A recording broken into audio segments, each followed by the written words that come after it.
Exercise 2 says the shaded portion of the grid below represents the portion of a granola bar remaining.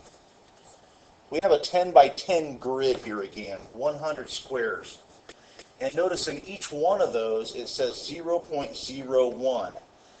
That 0.01 is 1/100th. Each one of those little boxes is 1/100th of the entire thing.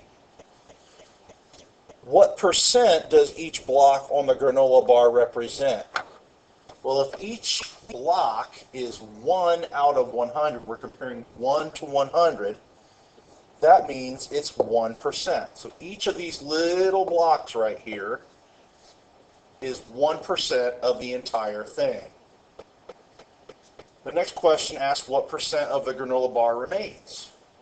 Now the gray, remember, represents the part that remains.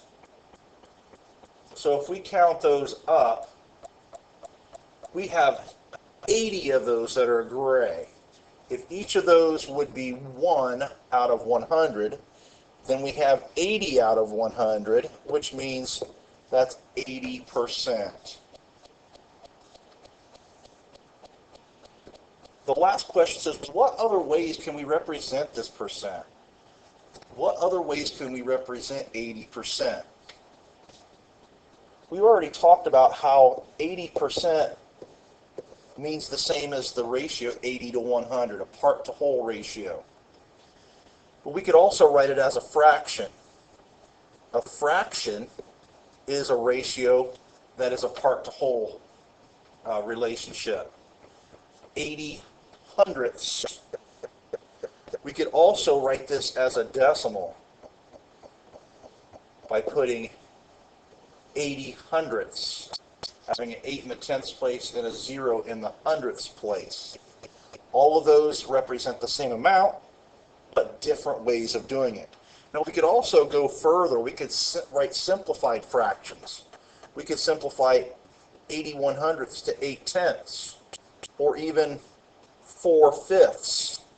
All those still represent 80%.